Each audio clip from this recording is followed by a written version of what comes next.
Looking for a condominium as a starter home in DC? That's next on Selling DC.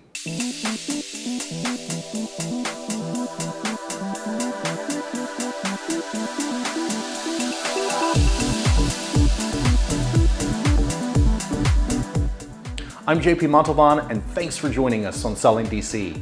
Remember to like, subscribe, and follow so that we can continue to do what we do here, because only 20% of you have subscribed to the channel, and allows us to help you not only buy, sell, invest, but just have a terrific life. And if we can help you here in DC, Maryland, or Virginia, or anywhere across the country by referring you to a great agent, reach out. Visit us at jpsellingdc.com. Have you considered buying your first home, a smaller home inside the city? Or maybe have you thought about a second home, what they call a pied-à-terre, a flat inside the city that could serve as a place just to live when you're visiting the city? Well, that's what this episode's all about. It's about sharing a couple of smaller homes, what makes them great spaces, and also what makes them great places to live, either full-time or part-time. Because it's not just about the interiors of the homes, it's about the amenities that the buildings have and the neighborhoods around them and what they can offer you.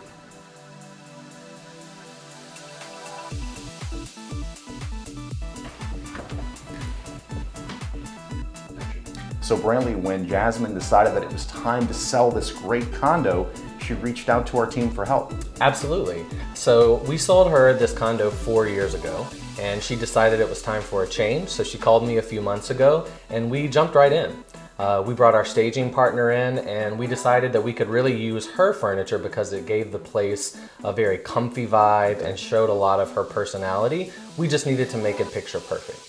Absolutely. And so then it's just about the zhuzh, right? Mm-hmm. And then getting the photographer in here to take great shots. Yeah, you know, one of the things we wanted to show off was how much the natural light comes into the condo from the higher floor.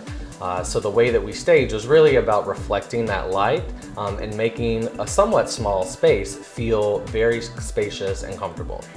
Brantley, this kitchen really is a bright and large space, especially for a home of this size. Absolutely. So this building was built over 100 years ago, and it was fully renovated 7 years ago. So it was really brought up to how we live today. Open concept, great for entertaining, for working from home, and tons of cabinet storage as well. The flat, traditional inline kitchen allows for the space to just open up to the rest of the room. It does, absolutely. You know, layout is so important in a condo of this size, and this really takes advantage of not only the space, but also the light coming in and makes it feel much more expansive. As we move into living space, Brantley, we've got this island again, which now becomes a part of the main living space. We've got this waterfall edge here on the island, which is lovely and was very avant-garde, right? Back about 7 or 8 years ago when this home was built. And seating. Mm-hmm. Ahead of its time. I mean, especially for how we live today, we need it to serve multiple functions. So it's a dining space when you're eating, entertaining, it's extra kitchen prep space, and a work from home space when you need it to be. Absolutely.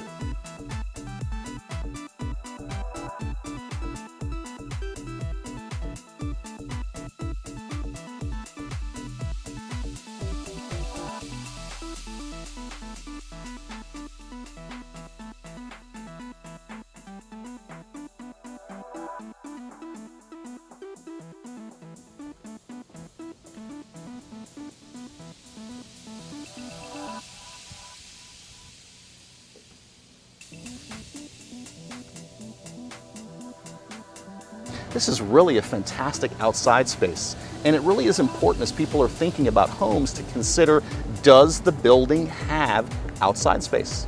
Absolutely. I mean, this is really the perfect size outdoor space. You've got enough seating if you've got friends over or you want to entertain, or you can just come up here and enjoy the quiet and read a book. Absolutely. And you have these tremendous panoramic views. This really showcases what DC has to offer. And I mean, it's a bird's eye view of a fast changing neighborhood. So you see buildings going up everywhere. You've got views of the mall, and you've got views of the metro as well. And Eckington really is a great neighborhood. It's very central, very easy to get into Center City as well as move toward Northwest.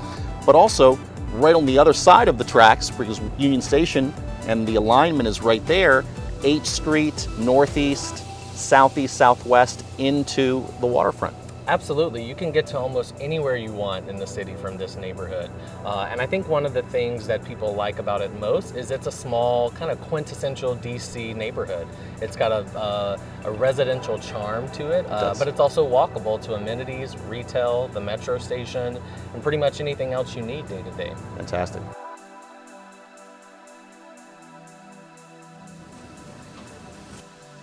When you're looking for a great small space, consider the overall design.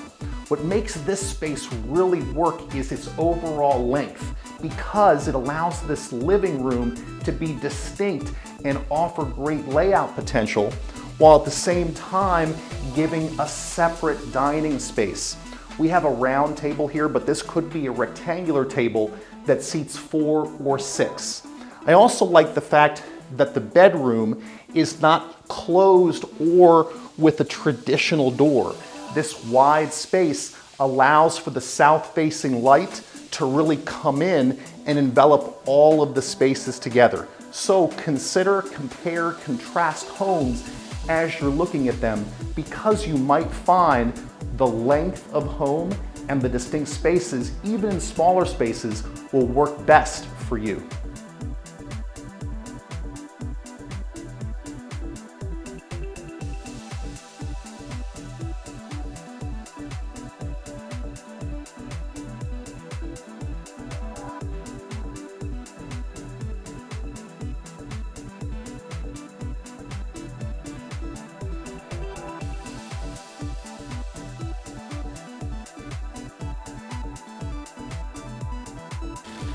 As you consider a smaller home, especially in an urban environment, remember that you'll spend a lot of time in the building and even in the neighborhood at large. So, what do they have to offer is a great question to ask as you're comparing and contrasting homes.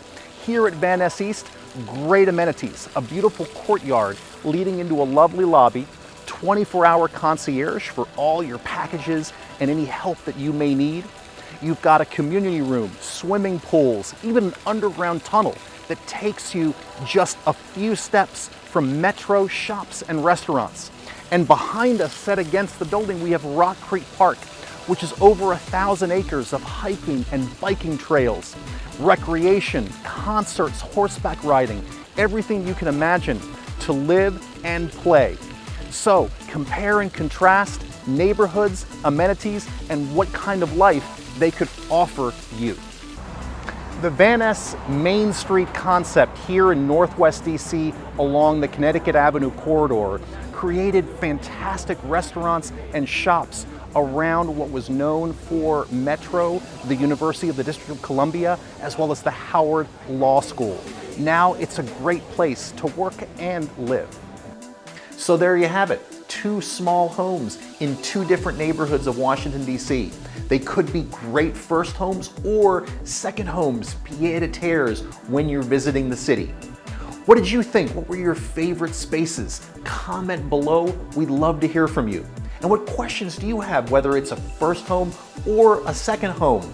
Post below. We'd love to help you.